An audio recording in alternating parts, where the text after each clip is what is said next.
You're listening to an archived Cabral Concept podcast. After listening to this show, check out the most up-to-date podcasts available at stephencabral.com/podcasts or search directly on iTunes.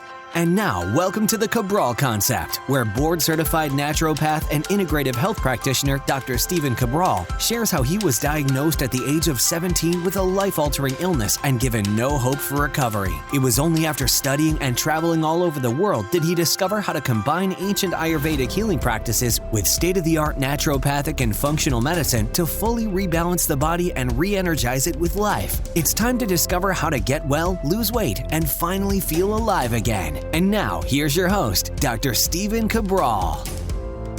Hi, everyone, and welcome back to the Cabral Concept. Great to have you here today, as always, and excited to get into this weekend's Cabral HouseCalls. We're going to go through at least 15 or so questions from our community. These questions have been coming in for the past few months. We've been doing this now for almost 4 years.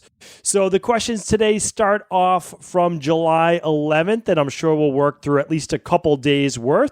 So we're just about 7 weeks or so behind when those questions come in. Sometimes it's been all the way up to 12 weeks, and sometimes we've gotten down to right about maybe 6 weeks at the earliest. Remember, if you ever want your question answered that same day, I'd love you to head on over to cabralsupportgroup.com and you can ask your question right there. You can also email in at support@equilibriumnutrition.com. We're happy to help you there as well. Again, the goal is to make sure that you get answers to your questions. We can't give you an exact protocol, so that we can't do, right? We can't tell you, do this, do this, do this, because what we need to do are we need to have those labs in front of us. We need to give you a personalized protocol, but we can answer your questions on where to get started, give you advice, let the community help and give you some of those answers as well. So we always want to do that. That is a complimentary service. We want to be as much service as we can be to you, and just let us know. Now, if you don't mind waiting a few weeks, happy to answer your questions. And you can just go to stephencabral.com/ask Cabral. And Cabral is just my last name, Cabral. All right. Well, without further ado, let's dive into this weekend's community questions. We do them each and every Saturday and Sunday. So we'll be back tomorrow with part 2. And today I'm looking forward to getting through at least 6 to 10 of these questions. All right. First question coming in from Janice, asking, would you please give the benefits of taking the DIM supplement on one of your podcasts? All right. Great question, Janice. And we may have gotten to that already. I'm going to just go to stephencabral.com/podcast, type in DIM, which stands for diindolylmethane. And let's see, yes, it's episode 924. So just head on over to stephencabral.com/924. And we already did an episode on DIM. That will point you towards a product called Estrogen Balance. Estrogen Balance contains vitamin E, I3C, which stands for indole-3-carbinol, and DIM, which stands for iodolylmethane. Iodolylmethane. Okay, there we go. We're back on track. So, and these are at clinical dosages. Just keep in mind that you're doing 2 capsules a day, typically 1 at breakfast, 1 at dinner. They're giving you a lot of the benefits of those cruciferous vegetables. Of course, eat your cruciferous vegetables, but you can use this as well. This is absolutely one of the favorites at Equilibrium Nutrition for balancing female hormones, especially women with estrogen dominance. They don't have to have higher levels of estrogen, but they very well may have lower levels of progesterone. So by using this product, they have less PMS-based symptoms, night sweats, less hot flashes, less acne, less bloating, less, of lower mood, anything that would be considered more of a PMS-based symptom. So thank you, Janice, for writing in, and head on over to stephencabral.com/924 for all the details. Tyson's up next. Hello, what do you know about Candibactin AR?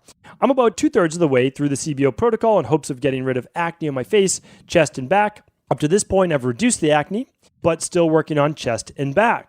A family friend of mine told her daughter to take Candibactin AR to help with this, and she got great results.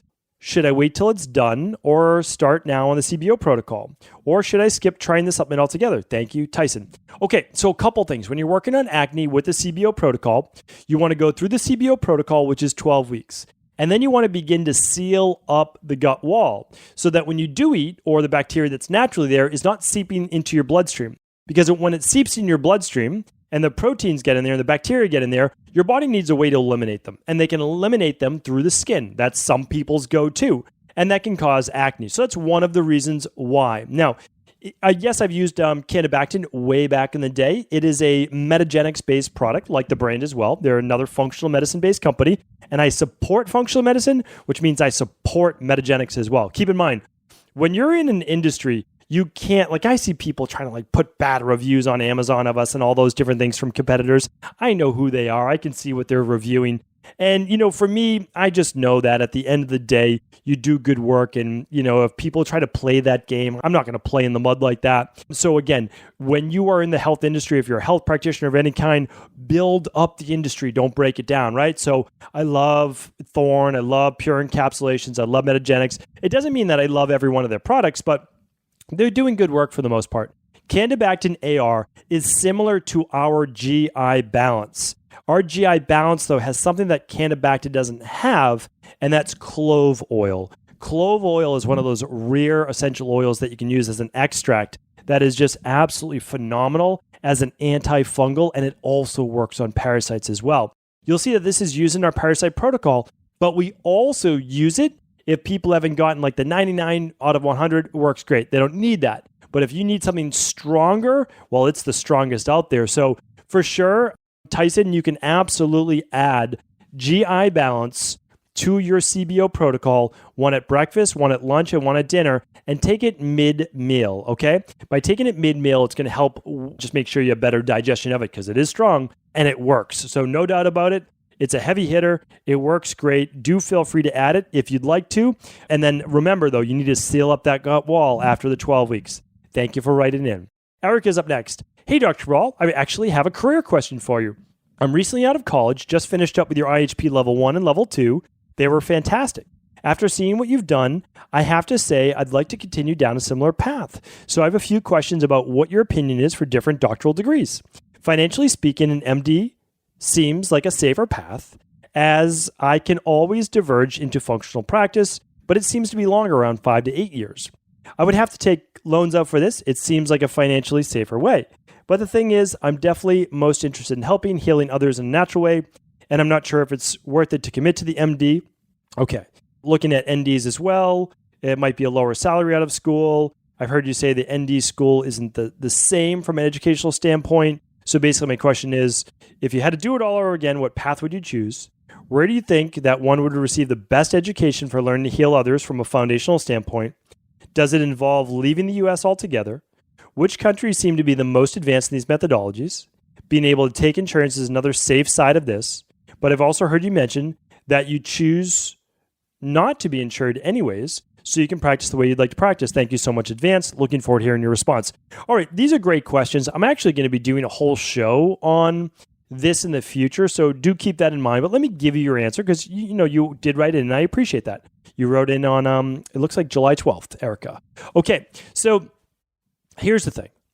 Financially speaking, on average, yes, an MD will pretty much always be able to find work. For the most part, you will. Okay. Now, here's the thing. I just hired on a medical director for Equilibrium Nutrition. We're growing so quickly. I want them to start to oversee a lab portal that we're creating, a lot of amazing things. And we just hired someone and they're absolutely amazing. So I can't wait to introduce you to them. I can't wait for them to start doing content. It's going to be great. So here's the thing though. I had over 60 people apply in just over a week. The applications kept coming in the 3 weeks that we were interviewing. We got over 100 applications from medical doctors, MDs.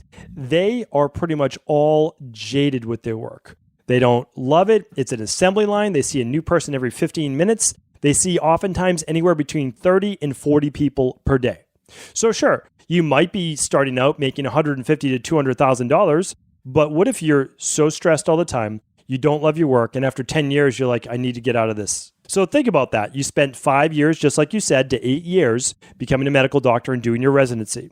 And then you get out and realize that you can't help people in the same way. And if you work in a functional medicine practice where it's a cash-based practice and you're not billing a health insurance like $1,000 an hour, well, then they can only pay you maybe $100,000. Now, again, not only I know that that's not bad money, trust me, I understand that's good money. But here's the thing, that you went to school and you probably spent, what, $500,000, right? Easily on medical school. So there's a trade-off. And then you also spent, though, 5 to 8 years of your life. Now, then there's going to become a naturopathic doctor. And if you do, there's great schools. There's Southwest, there's Bastyr, there's Bridgeport. I forget, I apologize that I'm not remembering every single one right now. Those are all great schools as well. Naturopathic doctors, you're going to practice essentially like a functional medicine doctor. You can bill insurance now in most states. In May 2016, in Massachusetts, they started allowing that. But then again, you need to use electronic medical records. You need to do a full exam. If you're a licensed naturopathic doctor, you can't practice across state lines, or unless you have to see the person in practice every 12 months at least. So you don't have a virtual-based practice. So really, if you want a virtual-based practice, you want to help people all over the world, you need to act essentially as an unlicensed. You're still board certified or whatever you choose to do, but you can't accept insurance the same way. Maybe in the future, like we're working to accept FlexPay. So, there's that. The bottom line is this: you can make a great living doing anything that you love helping people. I'll tell you right now, I know personal trainers making $150,000. I know nutritionists making that amount. I know health coaches all around the world making that amount. So here's the thing. Why did I pick $150,000? Because that's kind of, you'll be there when you're a medical doctor. Now, you could certainly make more, but not always. So it kind of depends on what you're doing, where you're working. A surgeon's going to make far more. A general practitioner might, start somewhere around there, because I know how much they're making because I got to interview many, many of them. So I can't give you a great answer. It really depends on the person. What do you want to be doing? Where do you want to stand in the industry? If you do great work, you're going to be able to stand out. You're going to certainly be able to get clients. Knowing me, if I was like crystal ball, let's do it all over again, I would probably go back and I would probably become a medical doctor, an MD. And don't take this advice, but here's why. Because what happens is that, I've said it before, an athletic trainer will look down on a personal trainer. A chiropractor will look down on an athletic trainer. A DO will look down on a chiropractor. A ND will look down on then whoever. And then an MD, everybody, there's so much ego in medicine. There really is. But when you are a medical doctor, there isn't a tier above that. I don't think it's the best, to be honest with you, because all the best medical doctors couldn't get me better, and they can't get all the people better that we end up seeing in our practice. They're great for acute-based care. But what I would use my MD for, again, crystal ball, is then use that to work with in a functional medicine-based practice, and then be able to just have it's just a piece of paper, that's it. But the piece of paper, though, is significant. It does matter. And so then you have that there. Now, for everyone in the normal world that we live in, this is the real advice I would give. This is the real advice I would give for 99 out of 100 people. Become an integrative health practitioner, level 1, level 2. When we do a mastery level, do that level. But not just that. Then you might also want to become a great, maybe become a personal trainer. Maybe become a yoga practitioner, then have other subspecialties, right? And then also maybe do a certification on something else. So what you do is you accumulate a lot of knowledge. You're super knowledgeable in the health-based industry, and you can continue to help more and more people. Do you need to study overseas? You do not. I did that, but you have to understand is that I'm an obsessive personality. And so that's why I would say, yeah, that's what I would do for me, but not for everybody. It wasn't easy studying overseas all the time. And I'm not saying that life should be easy, but sometimes it was very challenging. It was very difficult. And sometimes I was not in safe situations per se, traveling by myself, around India and other countries like that. So I can't give you, all I can always say is everybody has their own path. Don't do it for the money financially, especially since, if I have to be honest, if you spend 8 years doing anything and building your own business, I'm telling you, you'd already be where you would be as an MD.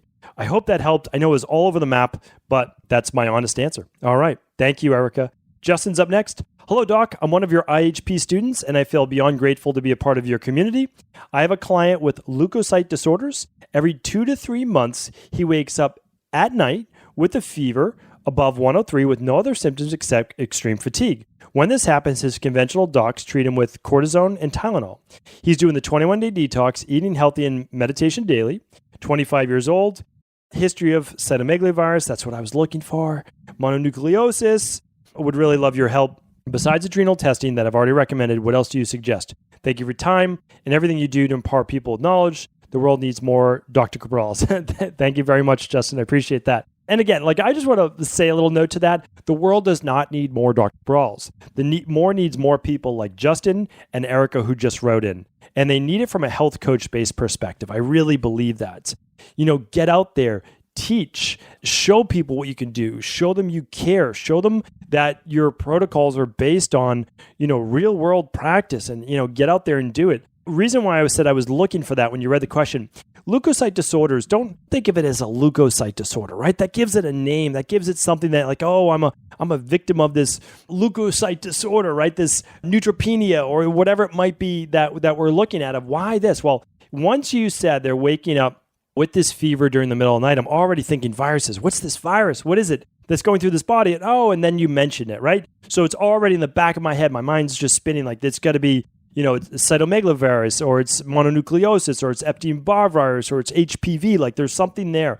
So it's a viral-based issue. And what happens is every 2 to 3 months, what happens is your client gets run down, or they get super stressed, or they missed a couple nights of sleep in a row, or they drank too much alcohol. And what happened was the immune system got a little weakened. And when it got weakened, it allowed this virus to begin to replicate again. And so here's what we need to do. De-stress protocol, right? It's like, here's a copy of the Rain Barrel Effect. Read this, implement it, begin to live it. Keep doing it for month after month. Your body will continue to get stronger and stronger. And then instead of every 2 to 3 months, it's going to be once every 6 months. And then after that, it won't happen anymore after like a year and a half, right? Like it's just continue to heal. This is the type of client where it probably happened every week or every couple weeks, and now it's every couple months. Well, our job is just to extend that by another month or so and show the immune system getting better. And then look up my podcast on how to destroy viruses, all right? Just go to StephenCabral.com and just type in viruses or how to destroy viruses, and you'll get my whole protocol, and then you'll be able to do that, Justin. Thank you for writing in. Okay, the next question is from Elizabeth, but it's actually the same question as Justin's, which means I think we just copied and pasted this in. Elizabeth, if you had a different question, I'm going to email my team right now or Slack them because we use Slack. And I'm going to find out if we simply copied and pasted this incorrectly or if it was just really written in by the different name twice. So I'll put that over to them. And if you wrote a question in, Elizabeth, we won't make you go to the end. All I'm going to do is I'll read yours tomorrow on tomorrow's house call, okay? So, all right, up next is Bernice. Bernice says, "Hi, Dr. Cabral. I recently had to have a 12-centimeter ovarian cyst removed surgically. The OBGYN was recommending to take birth control after surgery to help prevent future cysts from growing. Are there any holistic naturopathic remedies to help this for preventing future cysts?" Okay, yeah, great question. We've done a lot of podcasts around this. What we need to do is control blood sugar, insulin, testosterone, higher levels of cortisol, which affect progesterone and estrogen. So, Bernice, what we need you to do, again, you don't have to do this, optional. And you can also do it if you have a great integrative health practitioner that a few have written in today, or a great functional medicine doctor in your area. And if you want to work with them in person, that's totally fine. Again, we're trying to raise functional medicine up. And again, functional medicine, who even knows what that means, right? Like it's like this diluted term that we don't even know. Like nobody knows what the paleo diet is anymore. I thought it was what Paleolithic people ate, but apparently not anymore because you can drink alcohol on a Paleolithic diet. And apparently now you can, have all sorts of different paleo breads. And I don't never remember paleo people, being able to access those foods, but apparently you can. Same thing's happening with functional medicine, but simply put, find a good qualified doctor. They can do that, or run the thyroid adrenal hormone lab through Equilibrium Nutrition, and we'll be able to give you exactly what it is. Because remember, it's not necessarily birth control that we need. Is what we need to do is regulate and balance hormones. And you could do that naturally without having to put hormones in your body. So that's what I would look at for sure. Like that's my number one recommendation. Hopefully that does help, Bernice. Thank you. Okay, let's get in one more question, and it's from Steve. Hi, Dr. Cabral. Can you tell me about POIS? Though I have a host of issues One that is particularly concerning as of late is when my wife and I have sex, I experience fatigue, extreme back pain, racing heart, flu-like symptoms, and brain fog up to a week afterwards. Could this be POIS or something else? I've already ordered your Big 5 lab test, so I'm hoping some of the results can bring some clarity to the situation. Thanks. All right, Steve, happy to answer this question.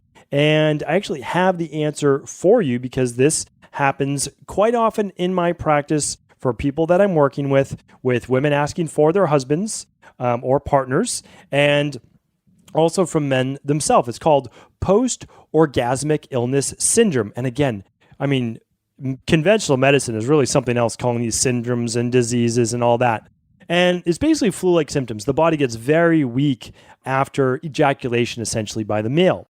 But here's the thing. This has been talked about in traditional Chinese medicine. Traditional Chinese medicine is actually like the forefront. You probably have heard of like Tantra and different things like that. But you have to understand is it's different when a male ejaculates. What happens is a lot of their energy, their reserves are lost. And this leads to the same feelings as what's called myalgic encephalitis. Now, what happens is when people are already trending in that direction, their body does become fatigued. It does become weak. Now, let's put it this way. Let's say that you and your wife had sex, but you did not have an orgasm. I believe that you wouldn't feel any of these symptoms. And what I would say is, if you're open to that, try that. Just to see, because I don't believe it has anything to do with you and your wife having sex. I think it has everything to do with you having an orgasm. What happens is dopamine levels really skyrocket. It begins to noradrenaline levels rise, zinc levels drop. Your body feels weak. It has to go back into that rebuilding stage. I work with this with a lot of men actually, because when they're trying to conceive with their wives, they really feel run down after, especially if there's like IVF or anything happening after like a week during ovulation, if they're having, multiple orgasms maybe per day or over the course of a week. And what I try to say is that this was never really intended for the human body, like especially for men to be able to become or be that depleted. So quite often, and here's the thing, it shows though that the body's at a little bit more of a weakened state. So the first thing we want to do is build your body back up. So daily foundational protocol, level 2 or level 3, and then also take a balanced zinc at night, at basically with dinner. That's super important. I would also add in a little extra vitamin C. You could use a scoop of the alkalizing vitamin C upon waking, or you could simply take the full spectrum vitamin C, one at breakfast, one at dinner. I would start there. And then what I would say is also make sure, just as you're building your body's strength back up, in traditional Chinese medicine, they call it qi. And Ayurveda, it's prana. Every single form of medicine, besides conventional medicine, always talks about the life force of the body. So here's the thing. You and your wife, and again, I'm not giving marital-based advice. I'm not qualified for that, but I can give health advice. So if you're having sex more than once per week, don't have an orgasm more than once per week. That would be my recommendation to start to strengthen your body. And you might even go a little bit longer, especially in the beginning. And I know that we're getting onto kind of a hot topic here, and I want to make sure that I'm sensitive to everyone in the audience, but also be very, very careful about anything like masturbation, etc., because that will really wear out the body in terms of fatigue, loss of zinc, very high levels of dopamine, which can burn out the body. And I don't want to see that for anyone out there. I want you to live a nice, long, healthy life, and you can enjoy all areas of life as well. So that's a start. Happy to help you in the future. Definitely run the Big 5 for sure, but you want to run the hair tissue mineral analysis, and you absolutely want to run the thyroid adrenal hormone or the adrenal hormone for full answers on this. All right. Thanks, Steve. Thank you for writing in. Great question. We haven't gotten that before. And if you want your question answered, head on over to CabralSupportGroup.com. Happy to answer it there. Email at equilibriumnutrition.com or write in at StephenCabral.com/Ask Cabral. It will be about 8 to 12 weeks before that question is answered, though, on a weekend house call. All right. Thank you, everyone. I hope you have an amazing weekend. Be sure to tune in tomorrow where we answer more of our community's questions. Have a great weekend. Are you ready to heal yourself and then go on to heal others? If so, the Integrative Health Practitioner Institute can help you discover proven functional medicine protocols that blend the best of 7 different healing disciplines from around the world. I personally share with you the exact handouts and protocols I use in my private practice that enable people to get well, lose the weight, and live longer, stronger. I want to pass this information on to the next generation of health coaches, and that is exactly why I created IHP. We are the future of the health coaching industry, and the skills and knowledge you will learn will make you an in-demand certified health coach anywhere in the world. Although we have many medical professionals taking the IHP certifications, no experience is necessary, and half our members have no previous health certifications. At the Integrative Health Practitioner Institute, our motto is a health coach in every home. Our goal is that you take this knowledge and then share it with family, friends, loved ones, your community, or in a practice where you create a career you love and can be proud of.